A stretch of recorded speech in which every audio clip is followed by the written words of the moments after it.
Likely felt a tremor in the invisible structure of your life, a sense that the timeline you are walking is narrowing toward a singular, definitive moment.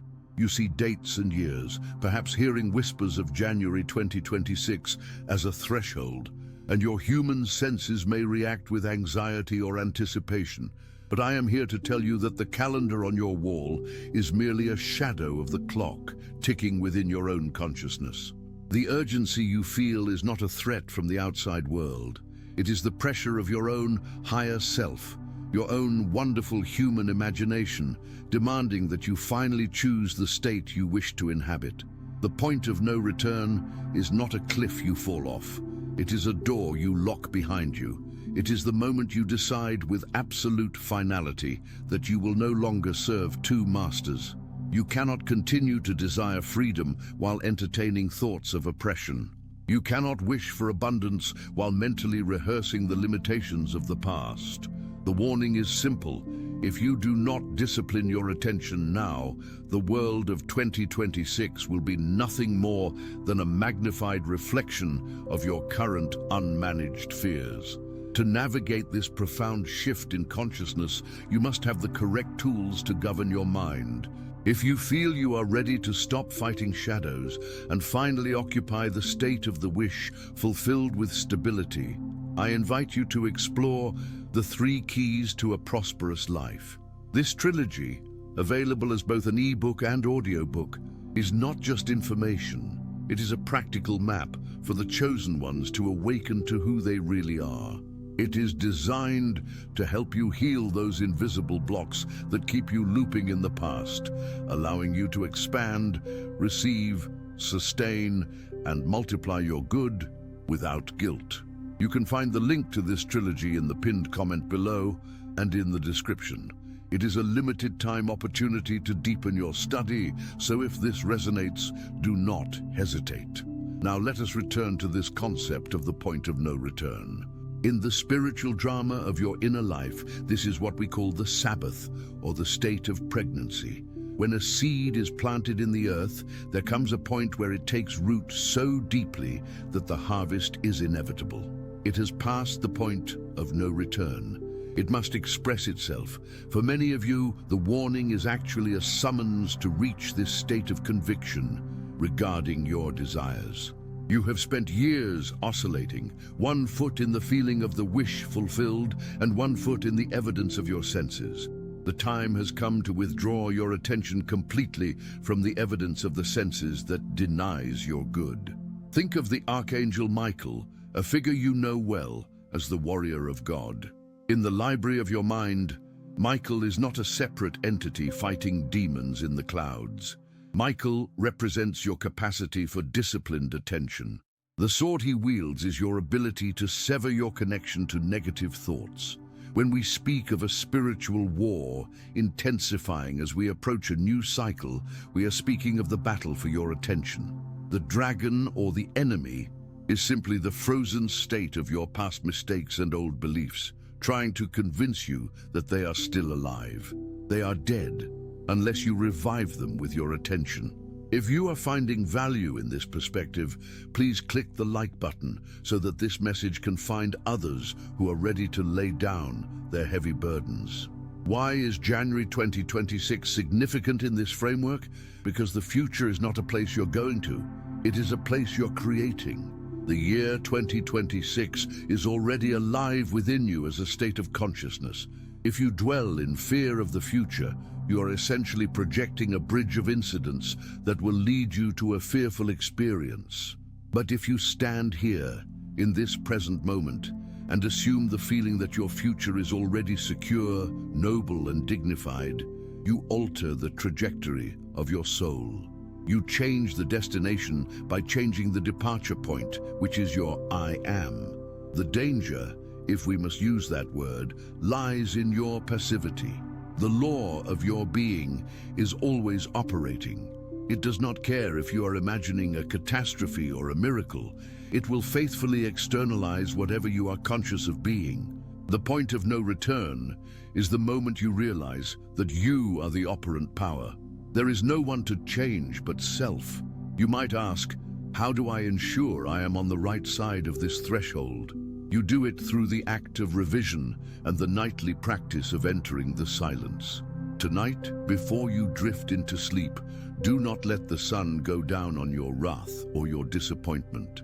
If you carry the frustrations of today into the subconscious, you are planting seeds that will grow into the weeds of tomorrow. Instead, review the day. Where the news told you to be afraid, rewrite that scene in your imagination. Hear good news. Where a friend told you of lack, hear them tell you of their success and yours. You are the author of the play, and you have the power to rewrite the script before the final curtain falls. This is how you fight the spiritual battle, not by shouting at the darkness, but by lighting the lamp of your own revision. As you practice this, you may feel resistance. The old man, the old identity, does not want to die. It will scream for your attention through circumstances, through the doubts of others, perhaps even through nightmares. Do not be afraid. This is merely the expulsion of the old state. Stand firm in your imagination. Use the sword of Michael, your focused attention, to cut away the distraction and return to the feeling of the wish fulfilled.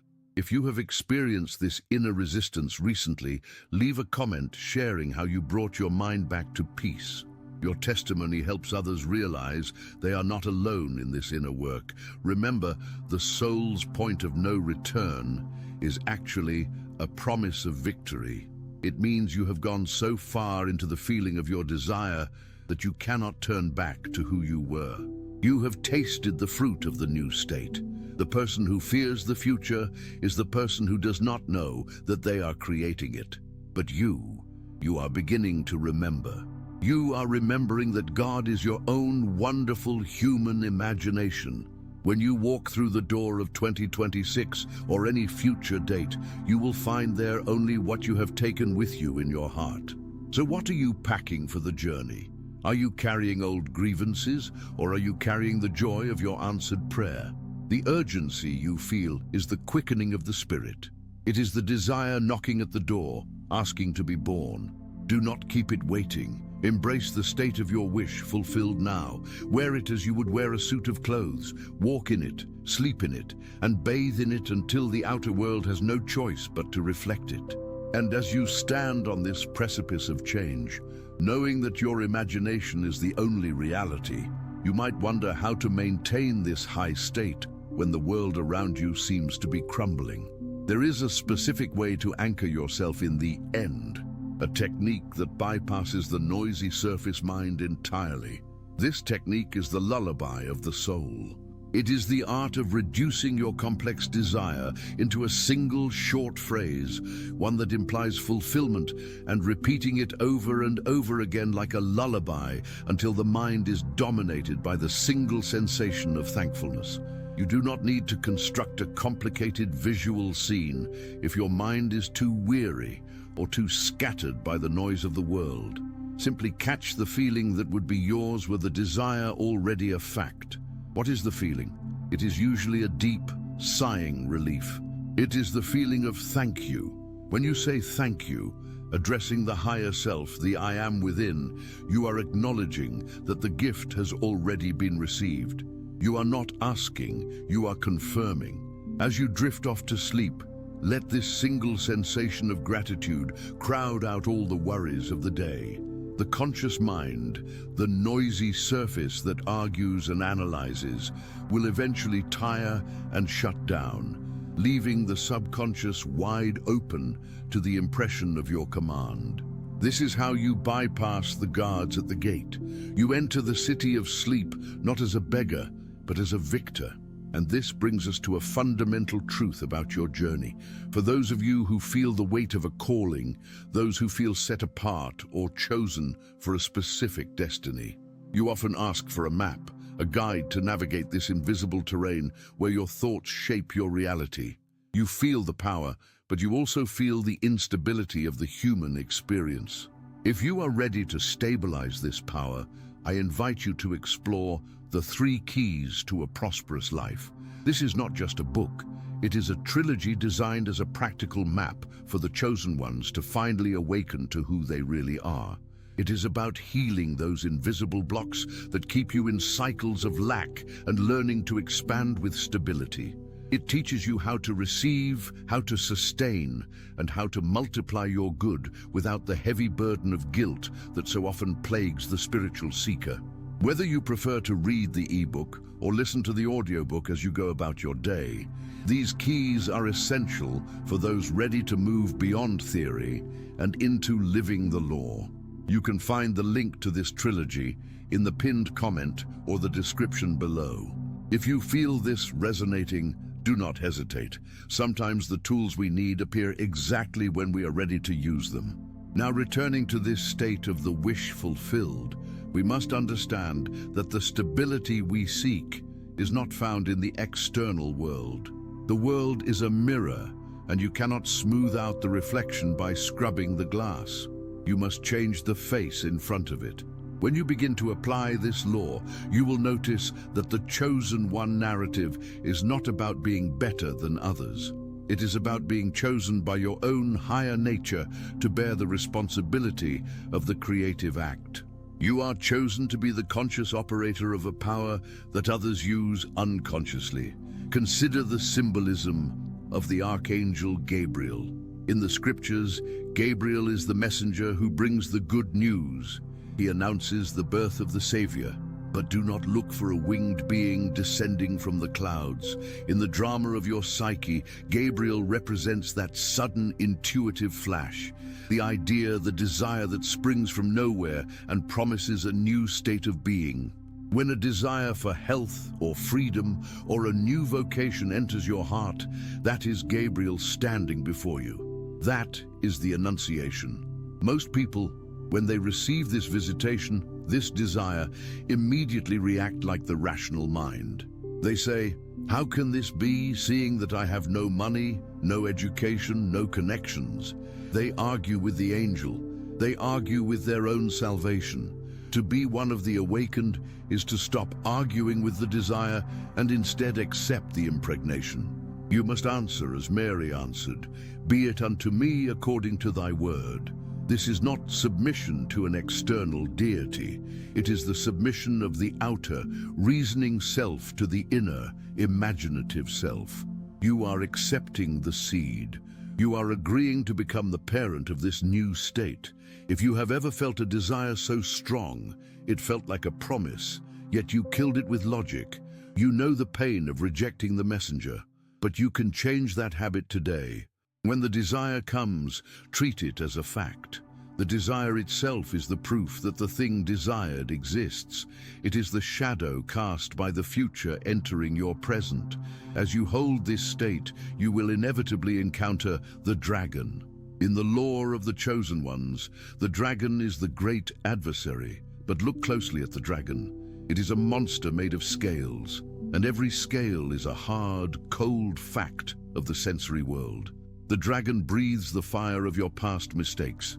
It roars with the voices of your creditors, your doctors, your critics. It tries to terrorize you into submission, to make you bow down to the reality of the senses. How does one fight such a beast? You do not take a physical sword. You do not argue with facts. If you fight the facts, you give them power. You feed the dragon with your attention. The spiritual warrior, the one who understands the law, uses the weapon of silence. You turn your back on the dragon. This seems like madness to the world. How can you ignore the problem, they will ask. You are not ignoring it in the sense of negligence. You are denying its final authority. You are withdrawing your attention, which is your lifeblood, from the state of the problem and investing it in the state of the solution. This is the sword of Michael. Michael is not a bodyguard for your physical form. Michael is the disciplined power of your attention. He is the one who asks, "Who is like God?" And since God is your imagination, Michael is the faculty in you that cuts away everything that is unlike your imagined ideal. When the news is bad, you use this sword to sever the link between your attention and the fear. You say, "I do not accept this as final," and you return to the inner room. You revise the news. You hear it differently. This takes courage. It is an internal battle that no one sees. You might be sitting in a chair perfectly still while a war rages in your mind between the evidence of your senses and the truth of your imagination. But if you persist, if you keep the feeling of the wish fulfilled, the dragon will starve. It will wither. The circumstances that seemed so solid will begin to dissolve and rearrange themselves. Have you ever noticed a problem simply vanishing after you stopped worrying about it? Or a solution appearing the moment you gave up the struggle? That was you, unconsciously sheathing the sword and allowing the law to work. If you have a story of a dragon that vanished when you changed your mind, share it in the comments.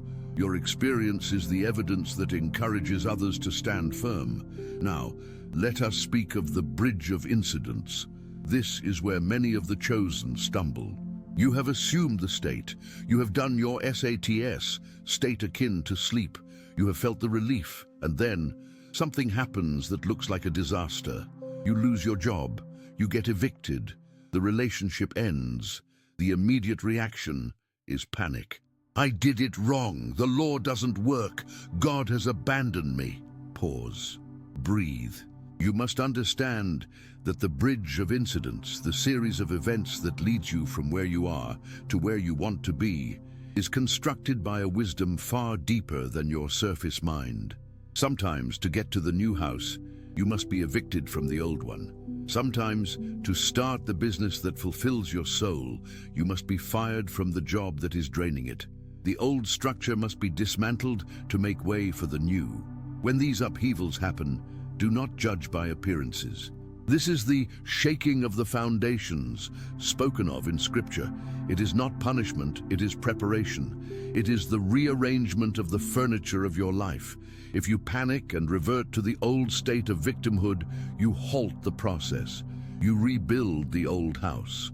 But if you can stand in the rubble, confident that this is merely the clearing of the ground, you will see the new walls rising with miraculous speed. This is why we say you must live in the end. If you're living in the end, the means do not terrify you. You know the destination is secure, so the bumpy road is just a necessary transit. You are merely passing through. The chosen one is the one who can walk through the valley of the shadow of death and fear no evil. Not because the valley isn't dark, but because they know it is only a shadow. They know the light is within them. Consider the concept of the wilderness. In the Bible, the chosen people wander the wilderness for 40 years. Jesus is in the wilderness for 40 days. This is not a geography lesson. The wilderness is that psychological state of transition. It is the time between the promise, the assumption of the wish, and the realization, the hardening into fact. In this wilderness you are alone. The old comforts of Egypt, your past limitations are gone, but the promised land has not yet appeared. This is the testing ground. Here you will be tempted to turn back. You will be tempted to complain, to doubt, to build golden calves, which are false idols of external power, like relying on lottery tickets or waiting for a politician to save you. You must resist these temptations. You must rely on the manna that falls from heaven. What is this manna? It is your daily bread of inner silence. It is the daily practice of revision. It is the sustenance that comes from within, just enough for the day. Do not try to hoard the feeling of yesterday. Create the feeling afresh today. Every time you engage with this channel, you are gathering that manna. You are reminding yourself of who you are. If this reminder serves you, consider liking this video so that the algorithm, which is just another reflection of the collective mind, knows to send this truth to others wandering in their own wilderness. Let us go deeper into the mystery of time. You ask, how long, O Lord? You want to know when the manifestation will appear. But in the realm of imagination, there is no time. There is only now. When you assume the feeling of the wish fulfilled, you have already done it. It is finished. The delay in the physical world is merely a lag in the reflection, much like thunder follows lightning. The lightning has already struck. The sound just takes a moment to reach your ears. The anxiety about time is the greatest thief of your power. When you wait for the future, you are declaring that you do not have it now.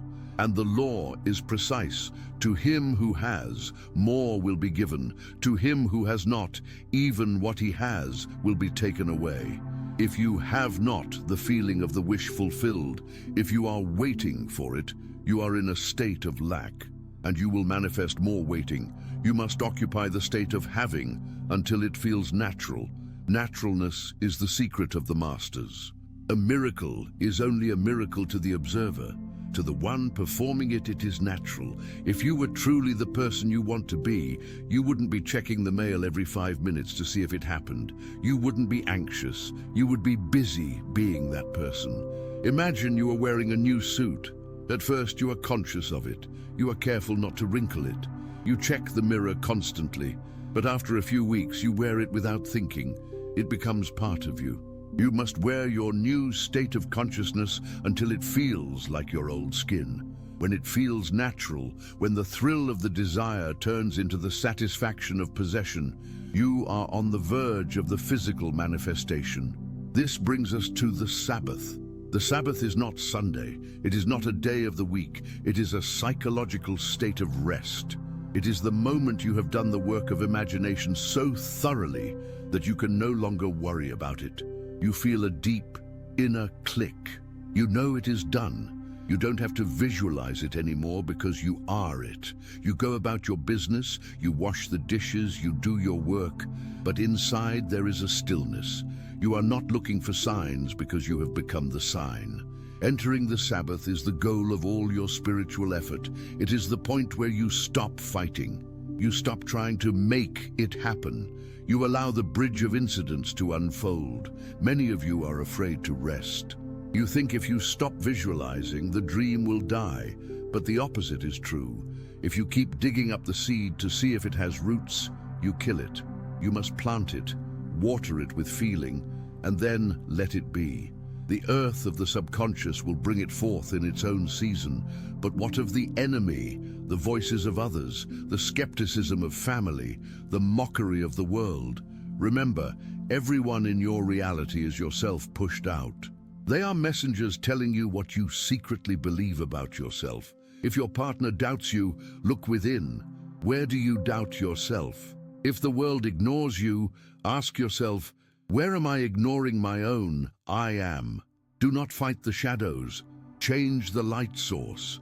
When you change your conception of yourself, the behavior of others will change to confirm it. They have no choice. They are under the compulsion of your spirit.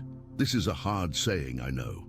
It places the burden of your entire world squarely on your shoulders, but it is also the only true freedom. If they were the cause, you would be a slave. Since you are the cause, you are free. There is a specific aspect of the chosen one path that we must address, the feeling of isolation. You may feel that no one understands this journey. You try to explain the law to friends, and they look at you with blank stares. Stop trying to convert them. You are not a preacher. You are a living demonstration. The best way to teach the law is to embody it. Let them see the fruit. Let them see your peace in the midst of the storm. Let them see your needs met in miraculous ways. Then they will ask you, how did you do this? And then you can tell them. Until then, keep your secret. The Bible tells us to go into the closet and shut the door. This is not just about privacy, it is about containment. When you scatter your energy by talking about your projects, your desires, and your spiritual insights to those who do not resonate, you are leaking the steam that should be driving the engine. Keep your dreams sacred. Share them only with those who can hold the vision with you, or better yet, share them only with your Father in secret, which is your own wonderful imagination. As we move deeper into this understanding, we must touch upon the concept of revision as a daily hygiene. Just as you wash your body daily, you must wash your mind. You cannot accumulate the grime of the day's disappointments and expect to sleep in the clean sheets of the wish fulfilled. Take a moment now to think of an event from today that did not go as planned. Maybe a harsh word was spoken, maybe a bill arrived. In your mind's eye right now, rewrite it. Go back to that moment. Hear the voice speak kind words instead of harsh ones. See the bill as a check, or see the balance as zero. Replay this new scene until it feels real, until you feel the tension release from your body. This is not lying to yourself. This is changing the timeline. You are altering the cause. By revising the past, you change the trajectory of the future. The past is not fixed. It is a memory, an image, and images are subject to the power of the I am. If you leave the past unrevised, it will repeat itself. It will create a pattern. Revision breaks the pattern. It is the act of forgiveness in its highest form. You are forgiving the world for not being what you wanted it to be by imagining it as you desire it to be. Now, consider the thief in the night. This biblical phrase haunts many. They fear a judgment, but the thief is the Lord, and the Lord is your imagination. The expansion of your awareness often comes like a thief, unexpectedly, when you are not watching with your logical mind. It steals away your limitations. It steals away your poverty. But you must be ready. You must keep your lamp trimmed and burning. What is the oil in the lamp? It is your joy. It is your faith. It is your practice. If you let your lamp go out, if you fall into the sleep of the senses, believing only what the news tells you, then when the opportunity comes, when the door opens, you will miss it. You will be too paralyzed by fear to step through. To keep the lamp burning requires discipline. It is not easy. That is why you are called chosen. You are chosen to do the work that the masses are too asleep to do. You are chosen to hold the light for the collective consciousness. When you lift yourself up, you lift the world up. You do not save the world by fixing it on the outside. You save it by redeeming it on the inside. Every person you meet is a projection of a state of consciousness. If you meet a thief, you are meeting the state of loss within yourself. If you meet a saint, you are meeting the state of grace within yourself. Do not condemn the thief and do not worship the saint. Recognize them as aspects of your own being and use them as feedback. Adjust your internal dial. This brings us to a practical application for your finances. A topic where many spiritual people block their own flow. You have been told that money is the root of all evil, or that it is unspiritual to desire it. This is a misunderstanding. Money is simply Caesar. It is a symbol of value in the world of Caesar. You are told to render unto Caesar the things that are Caesar's, and to God the things that are God's. This means you play the game of the world. You pay your taxes, you use the currency, but you know its source is God, imagination. You do not serve money, you command it. You do not worry about the lack of paper bills, you assume the feeling of wealth. Wealth is a state of mind, not a number in a bank account. There are people with millions who feel poor and terrified of losing it. They are poor. There are people with little who feel secure and generous. They are rich, and the world will soon reflect that. To demonstrate this, try a simple experiment tonight. Not with $1 million, but with a feeling of having enough and to spare. Imagine the weight of your wallet or purse. Feel it is full, not just with paper, but with the energy of freedom. Smell the money, feel the texture, but more importantly, feel the relief that everything is paid. Catch the mood of "it is finished." If you can sustain this mood of relief for just a few moments without the intrusion of doubt, you have planted the seed. Then watch the bridge of incidents. You might find money on the street. You might get a refund you didn't expect. You might get a discount. These are the first sprouts. Do not despise the day of small beginnings. Acknowledge them. Say, "I did this. My imagination is awake." If you have experienced these pennies from heaven, these small validations, comment below with the phrase, "The flow is open." It is a declaration to your subconscious that you are noticing the response of the universe. We must also speak of the silence. In a world that is screaming for your attention through phones, screens, billboards, and headlines, silence is the most expensive luxury and the most necessary discipline. The chosen one must carve out time for the silence. This is not just the absence of noise, it is the presence of the self. When you enter the silence, you are entering the Holy of Holies. In the temple of old, only the high priest could enter the Holy of Holies, and only once a year. You are the high priest. The Holy of Holies is your own skull, the seat of your imagination. When you close your eyes and withdraw your attention from the sensory world, you are stepping behind the veil. Inside this silence, there is no time, no space, and no limitation. Here you are God. Here you can rewrite the script. But you cannot do this if you are dragging the noisy marketplace in with you. You must leave the animals, your animal emotions and reactions, outside the temple. You must drive out the money changers, the bargaining thoughts. I'll be happy if I get this. Practice this. Sit in a chair, close your eyes, feel your body. Then try to feel the space around your body. Then try to feel the room without opening your eyes. Then expand your awareness to the house, the street, the city. Then drop it all. Return to the center. Who is noticing all this? I am. Rest in that I am. From this place of pure existence, bring up your desire, not as something you want, but as something you have. In the silence,